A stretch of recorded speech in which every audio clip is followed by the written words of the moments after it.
Okay, everyone, Wednesday morning. Welcome to the morning briefing from the Celtic Way. It feels like a while since I've said that, so hopefully we're all right. Apologies, we're a little bit late.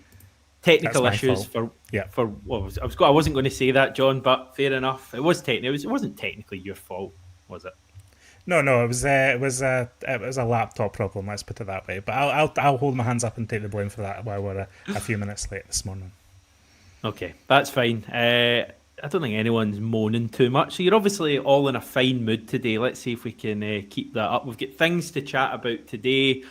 A incoming appointment to the staff at Celtic in a pretty important role, I think it's fair to say, at the club. Shaun Maloney. There's no spoilers there. It is Shaun Maloney. We can chat a bit about that. Maybe some transfer chat as well. Birthday chat. John, did you know Neil Lennon and Scott Brown have the same birthday? I did not know that. So it's their birthday today, is it? It is. So Neil Lennon's 54. Scott Brown is the big 4-0 today. That's 40. Scott Brown at 40. Dear, oh dear. They nearly Scary share a thoughts. birthday with me. It was my birthday yesterday, but I share a birthday with Lionel Messi, so I'm in better company than Neil Lennon. Okay. So, right. That's what we're discussing today. No, we're gonna do other stuff. I was watching Alistair Johnson earlier, John. He's playing for Canada. He got elbowed in the face And by an El Salvador player. is he all good? I've not actually caught up with that. Is he injured or is he fine? He's fine. He was absolutely fine. It was like El Salvador had like the worst temperament I've ever seen. He had 2 red cards in the first half. The first one was a guy who was on a yellow, completely scythed someone down. It wasn't Johnson. Could easily have been a straight red for that, but that was him down to 10. And then right before half time, Canada got a penalty. Jonathan David missed the penalty, so the keeper saved it. And literally from the rebound, the ball went out to the right hand side. Johnson got it. I think the ball went out, and the guy just elbowed Johnson in the face. He went down, straight red after a VAR check. But AJ was okay. He played, I think, 11 minutes of the second half, then came off because Canada had scored a couple of goals at that stage. So he's fine, but always at the centre of some sort of incident, isn't he? Yeah, he'll be glad to have got his honeymoon pictures out of the way before he got an elbow in the face, because that would have ruined that. Yeah. So that was what I was up to earlier. What have you been up to? Yeah, no, like you say, it's just me on the site this week, so I've just been busy here and there. I was covering the Ross Doohan stuff yesterday. I've been speaking about Benjamin Nygren to some people, so I've just been just getting on with the coverage of Celtic really. Without too much really happening, we're still waiting on announcements, etc., which will be a frustration for some people, but with Celtic, they're not too far away from returning to pre-season. It's all going to ramp up very quickly again, so there's a fair amount to look forward to. So a few people have pointed out in the comments, and I somehow missed this, that Luis Palma scored the winner for Honduras in the same group as Canada as well. So I think that was for them to finish second and go through to the next round. Yeah, it was. 91st minute. Was it a good goal? People are saying it was a cracking finish, so it must have been a good goal. So he was up to that as well. Just a big shout out to our sponsor, Seneca Medical Group, #1 hair transplantation clinic in the UK. They're with us for all of this coming season, John. So they're That's supporting correct. the channel. Yeah, that's correct. And I mean, it's crazy international football's going on at this time, isn't it? Like it's wild. We're talking about Johnston, Palma. I mean, the fact that some of these guys won't be able to return to Celtic for a good while isn't ideal, is it? I'm not a fan of this modern football calendar. I know I'm moaning about this a lot, but this international football, this Club World Cup, it's chaotic for me. And there's too much football these days, Hamish. Yeah. Well, Celtic are back in training early next week. So Yeah. Alistair Johnson clearly isn't going to be there. Lewis Palma's not going to be there. I think our other international players, the likes of Ralston, Tierney, Schmeichel, Scales, possibly Ida, I think will probably not be there. But I actually think other than that, I was having a look a couple of weeks ago, and other than that, we've actually not, I don't think, got anyone else away. Yang possibly, but like McGregor's obviously not away anymore. Engels is not away. Hatate Maida wasn't away with Japan, so he should be back pretty quickly. Going Carter Vickers, Trusty, not away. So we've actually got quite a kind of full squad, hopefully, for the start of pre-season, which should be half decent. Yeah, that's true. Jerry Smith pointing out in the chat there. Yeah, no winter break next season, and then the World Cup next summer too. So these players are just on a marathon right now, and fair play to them. Fair play to the players who also play international football for their country, because I just think the whole thing's a bit absurd at the moment. But yeah, no, you're right. From a Celtic's perspective, it doesn't impact Celtic too much, thankfully. The new guy, I think he was playing for Sweden. Um, Earlier in the month as well. So that might be a reason why he's a Yeah. bit later back. Maybe he's on his holidays at the moment, and that's why that's not been announced. So, yeah, it's not ideal, but Celtic shouldn't be too impacted. I know I saw it reported last night on Clyde Super Scoreboard. I think it was Roger Hanna saying that he reckons that the signing of Benji will be made in July, Mm. possibly. Mm. The announcement might be made at that stage as well. So we might be waiting a little bit, but that one is obviously done. Ross Doohan unveiled yesterday. Did you catch that? Did anything Yeah, spring to your mind? just that he was giving out the standard football absolutely buzzing patter. So he's happy. Like Roston's happy to be back in the building. He made the point that he's been at Celtic since he's 12 years old, and he was here for a good while, out on various loans, eventually left to Tranmere Rovers. He's Mm. played for Forest Green, played for Aberdeen since then, but I think it was always he always had an eye on perhaps one day coming back to Celtic, and so it has transpired. And he'll play a squad role. You know, he tried to defend himself to an extent in terms of, because there will be accusations levelled at him that he's coming to Celtic to play this kind of third fiddle role behind Schmeichel and Sinisalo, but he was kind of, you know, and he has the opportunity of playing more regularly somewhere else, but he was saying, you know, he backs himself, he's going to be pushing to try and get into that first team. I think it's, you know, realistically he's not going to play much over the coming season.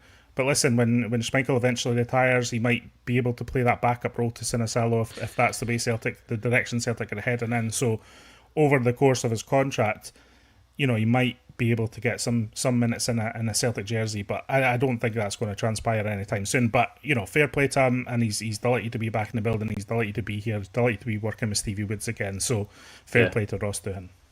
Yeah, it was Stevie Woods who actually phoned him asking if he Mm. wanted to come to Celtic. I don't know how I feel about Stevie Woods doing a recruitment.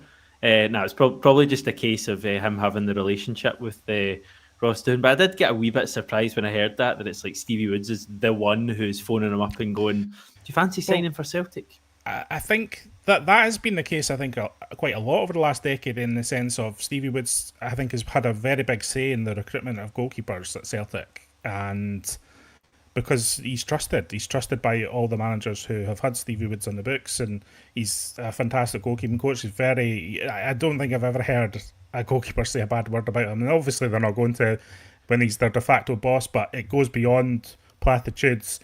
He forges a good, deep relationship with these goalkeepers, and it makes sense that he would have such a big say in bringing a goalkeeper in.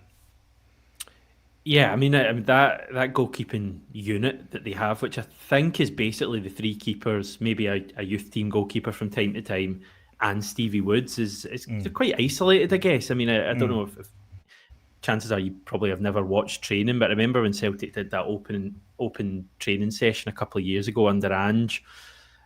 It was quite interesting just to sit there and watch it. And the goalkeepers for the majority of the training session are on their own, obviously, because like ball work's been done by the other players and they're, doing goalkeeping drills or whatever. So it does give you an idea of, I think, the importance of a number three there. And I mean, probably defer to the guys who are involved in it. And Joe Hart Mm. and Casper Schmeichel both made a real point of singling out Scott Bain for credit, and I noticed both of them actually also singled out, like Joe Hart singled out Ben Siegrist at the time, and Casper singled out Scott Bain for Yeah. like the role that they play. So as much as we're probably not going to see Ross Doohan play at all unless there's some sort of injury crisis.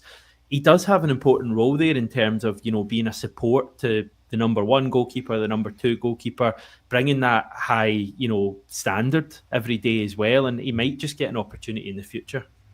Yeah, these goalkeeping departments, like you're saying, they are close knit, and there is camaraderie there, and I guess these guys shout out the keepers in the backroom because they're doing the same day to day work. as Casper Schmeichel is doing. It's just that Schmeichel gets to play at the weekend and gets the glory of playing for Celtic regularly. That has its pitfalls sometimes, of course, if you make an error. But in the main, they get the headline status of being the number one choice. But the other guys are putting in just as much work on a day-to-day basis in the goalkeeping department and the improvement, working with Woods. And I think that it is a sense of like they all try kind of coach each other as well. I do get the sense of that in that position more than any other position. And I think that's just down to the nature of the kind of solo nature of the role. It's easier to have more close-knit relationships rather than like the outfield players play against each other and play little sessions with each other. It's less about the individual, it's more about the collective unit. So and you know, fair play to Rosling, because I don't think it's not, he will get criticism from some, because he did play some games with Aberdeen last season. He could have gone to a club where he was playing every week and there'll be criticism levelled at him. But I think to have that mentality, to know that you're not going to play much, but still be so invested in the overall improvement and the project and everything, takes its own kind of mindset and mentality. So fair play to Doohan. Do you reckon this coming season is Casper's final season at Celtic or of his career? I do. Just the gut feeling is that I've always felt, and I felt even from the first day he arrived at Celtic, that everything was kind of aimed towards this World Cup with Denmark and this World Cup qualifying campaign, which obviously features Scotland as well. They play Scotland in that. And whatever happens there, it feels like Casper Schmeichel is pushing to make a final World Cup appearance next summer. And then I wouldn't be surprised if he hung up his gloves from then on. He is getting on a bit now, but you know, a lot of goalkeepers are extending their careers much longer at the moment. But I wouldn't be surprised at all if this was his last season. Not because I feel like he's regressing particularly much. You know, there was a lot of chatter about him after the Scottish Cup final, of course, just with the high profile nature of that incident. But it does seem to me that this would be the last, you know, his last hurrah this season. If I was betting on it, I would say this was his last season. Yeah. Which I guess brings up the question: if it is, when does he announce it? Does he do a Joe Hart, and do we get a very similar story? I don't know if it'd be quite as momentous as the Joe Hart stuff, but it's potentially something to look out for. Or does he just keep playing and then announce it? 'Cause he's kind of a no fuss guy, to be honest. Yeah. But I guess Joe Hart was similar as well. So keep an eye on that. Excited to see Wilson Azalo. I think we're going to see a bit of him in the cups, so that's going to be a thing to watch as well. Yeah. Ross Doohan, not sure. I mean, I think the debate would be, do we see a minute of Ross Doohan competitively? Yeah. And I would probably say no at this stage, but I guess we'll wait and see. Yeah, without injuries, I would not put money on Ross Doohan playing a minute for Celtic this coming season. I was having a debate earlier. It's not a bad gig, that though. People say it's poor him, but he's at Celtic getting a decent wage. It doesn't really have to do too much at the weekend, certainly. Sign me up for that. We'll see him in the friendlies. I'm sure we'll see him in the pre-season friendlies. There's 7 now Celtic have got over the coming month or so you'll definitely get minutes of some sort in those. Okay, we will come on and talk about Shaun Maloney. Just first of all, transfer chat. I saw a bit on Michel Balikwisha. I'm dropping the Ange now. Okay. I don't know why he gets an Ange in the middle of his name. We've had one Ange, we don't need another. Michel Balikwisha from the Belgian journalist Sacha Tavolieri, saying that Celtic's management has slowed down the deal, but we're still keen, and the player is still keen. €6 million been spoken about. It seems a little bit steep for me, given that he's out of contract in a year and has well-documented injury issues in recent years. I'll be honest, I'm not totally sure about this one. I've never been convinced that this one. I said this before, but it feels like one of those ones where if Celtic were to have moved for him, they probably would have by now. Especially if the price is staying at a level, given his contract situation, I could understand why Celtic would be a bit reticent to splurge too much money on him. But Celtic do need wingers this coming season. If he fits the profile of what's been identified by the recruitment staff, the scouting staff, by Rodgers, then I don't think Celtic should be quibbling too much. But I understand why there might be reticence there to spend big on a player with just a year left in his contract, and as you say, has a fair amount of injury history as well. So I'm not expecting that to be concluded anytime soon. I don't know about you. It just doesn't feel. It doesn't have the right feel to me. Sometimes you get a sense of these transfers and everything's moving in one direction. When things start to move in different directions, generally that's when Celtic aren't that interested or aren't that, they're not going to follow through on that. What was genuinely initial interest in the player. Yeah, not totally sure overall. I'm just thinking like this whole linked with a left winger. We all, I think, want a striker signed as well, and I'm not talking about Callum Osmond. I'm talking about a first team ready, proven to an extent striker, and I'm like, are we going to get a left winger and a striker? Just knowing Celtic, I mean, it would surely not be realistic given all the years we've had in the transfer window to actually think we'd sign a left winger and a striker. So I'm like, if we sign a left winger or Balikwisha or anyone else, do we go for a striker as well, or do we look at Dyson as being that striking option? I'd like a bit of clarity from the manager. I don't know if we will get it. I'd hope that he would be asked about it, what his plan is. Yeah, I think he'll keep his card close to his chest. I think he was pretty clear in January that he wanted another striker. And that was, even at that time, he did acknowledge that Maeda could play in that role even when he was saying that. So it's not like just because Maeda had a good second half of the season in the striker role that negates the need for a striker. And then if you're being brutal about it with Jota out for literally the rest of the year probably, then you do need a presence on that left wing too. I've always thought that, my gut feeling would be that Celtic would sign a striker of note, and then perhaps get a left wing option in on loan until Jota returns, until January, and that's how that would go. And then you would sign whatever's going on with Kuhn on the right hand side, or sign a different option permanently on the right side, which looks like it's going to be Benjamin Nygren. So yeah, so is he a winger, John? Because obviously you've spoken to someone about him. Is he a winger or a midfielder? So it was interesting actually, and this video is going to be going out at some point, probably after he's been confirmed. But if it drags on too much, we'll put it out a bit earlier. But the sense I got from talking to a Nordsjælland fan, he hosts a Nordsjælland podcast, etc., was that Nygren does play on the right side, but he actually likened him to Matt O'Reilly as much as anyone else, in the sense that he's a connecting player. He's a kind of playmaker type, and someone who will arrive late in the box and have that kind of goal scoring instinct around the edge of the box and into the box. So he does primarily play on the right side, but he's not an out and out winger. He doesn't hug the touchline. He doesn't beat men in that regard. He's more someone who will drift into central spaces. He actually started as a striker. He was Nordsjælland's number 9, and he wasn't doing particularly well as a number 9, and eventually moved out into a wider position. But I wouldn't consider him a midfielder. Like, I don't think he would compete with Arne Engels for a position, for example, or really? Tativ. Yeah, that's the sense I got. I from what I was seeing, he's more of an attacking midfielder type who will play in off the right side coming in, whereas Matt O'Reilly would play centrally and kind of drifted out to the right side. I think that's where that comparison comes from. Because Matt O'Reilly was really good at that, especially later on, drifting out to the right, sliding passes.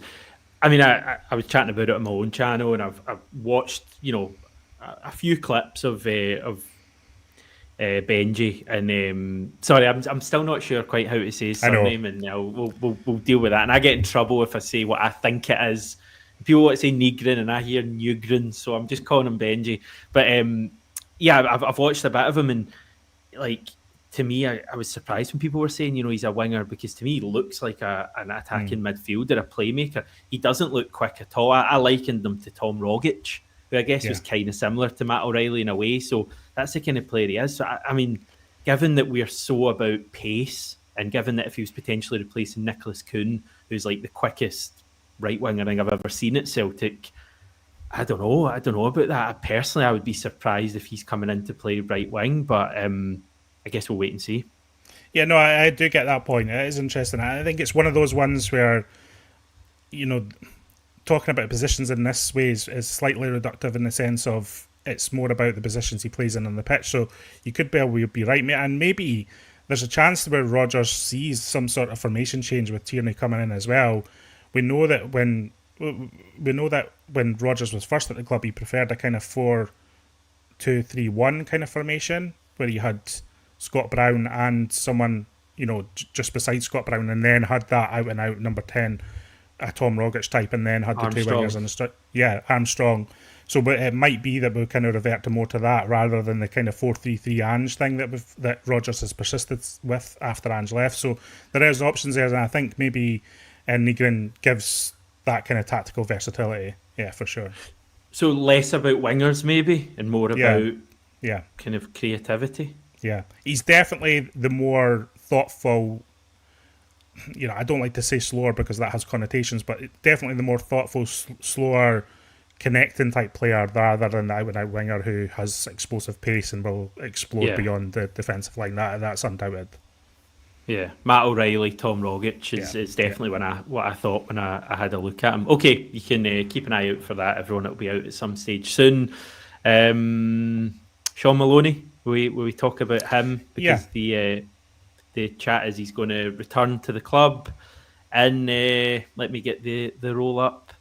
Professional Player Pathway Manager. That's the one that Darren O'Day had before he left last week for Swansea City. This is a relatively new role. It's created for Darren O'Day, working with the manager, working with the head of academy coaching, working with the B team academy coaches, ensuring the effective development of players to play for Celtic, and also dealing with and managing loan opportunities for developing players. So what's your immediate thoughts on Shaun Maloney?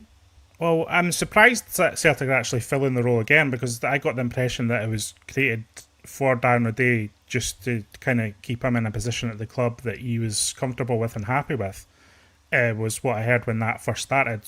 But the fact that they're filling it, I don't have a problem with. I think it's good to have that kind of someone who has a bit of oversight in that role. With these kind of things, there's always the perception of employing a former Celtic player in this kind of role, this kind of jobs for the boys mentality, does creep up, and fans sometimes don't like it. But I don't think you can just look at it from that perspective. I think Shaun Maloney has a lot of experience. I think he has a fair amount of coaching expertise. I think he has good knowledge of different markets across Europe. I think he's an intelligent, thoughtful guy, and I think he looks like a good fit for this kind of role for me. And I think when you have someone in as this kind of player pathway manager, I actually think having someone who has experience of how that works at Celtic isn't really a detriment. Yeah, because Shaun Maloney came through from the Celtic academy right through into the Celtic first team. He also left Celtic. He understands the different the different complexities of breaking through at Celtic as a young player, finding success and then leaving, etc. So if anyone has the knowledge, the inherent knowledge of how that might work at Celtic with the wider football context, then I think Shaun Maloney is actually a pretty good fit for that. The downside of it is just the perception of it. But I don't think Celtic would really be bothered about it. I don't think Brendan Rodgers would really be bothered about that. And Shaun Maloney worked at Celtic in a kind of youth coaching capacity before under Brendan Rodgers, and they're very nice about each other. They're very well known to each other. So I actually see there's a lot of upside to this appointment once it's confirmed, and I actually don't mind it too much at all. I don't know about you, Hamish. No, I mean, it's going to be boring, but I agree completely with you. Again, it was something that was brought up when I spoke about it last week, and someone was saying, we shouldn't just be getting someone in because they've played for the club. It should be, casting the net far and wide and looking for the best candidate. And for the majority of roles at the club, I totally agree with that. I think most people would. I'm not one of these people that thinks you have to have played for Celtic to manage Celtic or anything like that. But I think for this specific role, it does make a lot of sense to have someone who has experienced the Celtic Academy, has experienced breaking through to the first team, all the pressures that come with it. And I mean, someone who's been involved with the youth players as well previously. That's the big three things for me. One, he's got the experience of having done it during his career. Two, he's worked with Brendan Rodgers in the past. And number three, which I'll try and remember. No, but I think the point is we're also not plucking him from obscurity. You know, he's been working in the Yeah, game consistently over the last few years at pretty high levels at points. I know it didn't go particularly well for him at Hibs, and I think there was issues yeah, towards the end of his spell as a Wigan manager. But that's as a manager, you know, and I think he's been well trusted by the likes of Roberto Martinez, you know, Brendan Rodgers in the past. Like he has experience in different football environments, and I think that's valuable to Celtic. And I think as much as people say, you know, it's lazy, we're just, you know, appointing former players, there's an element of laziness to just writing him off because he is a former player too. yeah, And I get that jobs for the boys mentality when it's like the manager or something where you're not casting the net far and wide as possible. But in these kind of situations, I think going for a known quantity sometimes is you know, far from a negative. And I think, especially given Maloney has worked extensively in the game, again, we're not plucking him off of super scoreboards. You know what I mean? Like he's yeah. I mean, yeah. yeah, I mean, that's the point I was going to make. That was the final point. That his, you know, his track record as a player. Obviously played really well at Celtic, Villa, did really well at Wigan, played in the MLS as well. Like he's well travelled. Is it not? He was born in Malaysia or something like that. Shaun yeah. Maloney. Now he's you know, he's pretty well travelled throughout his life, even away from football. And then you talk about his, you know, career since he's gone into coaching, worked for Belgium under Roberto Martinez. Obviously, his management stuff hasn't gone as well as he would have hoped, but he's not coming in to be the B team manager. I mean, that's important to state that Steve McManus is the B team manager. Shaun Maloney's in for this role of trying to get, you know, developing players through to the first team. That's his remit, and I think if he didn't have the Celtic connection, I still think this would be a good appointment. I actually think having the Celtic connection strengthens this appointment. Yeah, and I don't think he'll be particularly involved directly in coaching either. I think this is, like, as I mentioned, it's more of an oversight role. It's more of a kind of it'll be an element of analysis to it, but it's also about forging relationships with young players that are out on loan. I think that's that's one of his primary responsibilities, is ensuring that the players out on loan are in a good environment that's productive for their development, and, you know, reporting back on those loans and trying to figure out overall plans for these players coming through from the academy into the first team. And that's something that Celtic have arguably missed for a long time, is not having that bridge or not having that link of someone who can take a wider view. Brendan Rodgers is obviously so focused on the first team. Even Stephen McManus, he's involved in the day-to-day coaching of these players and these matches, you know, these B team matches, etc., the UEFA Youth League as well. It's good to have someone in there, I think, to have oversight over everything, who can be that link between both teams. But as I've said, and I've said this consistently, I said it on Monday actually, the proof on all this youth academy stuff and bringing players through it will really be when a couple of players make a more sustained breakthrough into the Celtic first team. And by that, I don't even mean a starter. Just players who can perform as a substitute on a regular basis would be a step forward. Until Celtic do that, there's going to be a lot of negativity about all this. And to be honest, it's earned, because the kind of the talent coming through or bringing that talent through hasn't been good enough in recent years, and it needs to get better. So until Celtic do that, they're going to face a lot of this criticism of jobs for the boys, this is reductive, we're taking a step backward type things. Get him appointed, and again, this will fall on deaf ears, I'm sure. I don't know if anyone from Celtic's actually watching. Get him in front of a mic, get him in front of a camera, get him in front of a microphone when he arrives at the club.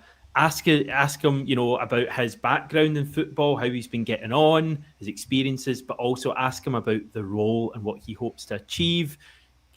Get him accountable as well, you know, to the support, and give us an insight into what this role is. Because I know the club put out a statement that's a load of wordy nonsense that you need a degree to try and decipher, but get him in front of the camera, and, you know, let's find out what this role is and find out what he feels he can bring to the role. I totally agree, and I don't think Celtic should be scared of this. I think there's an element of don't peel back the curtain too much because it just raises more questions kind of mentality coming from Celtic sometimes. But I think the support's a little bit more grown up than that these days, and that people will accept open conversation about, just talk about the challenges involved here. Talk about the realities involved. Talk about what your plan for the role is. I totally agree.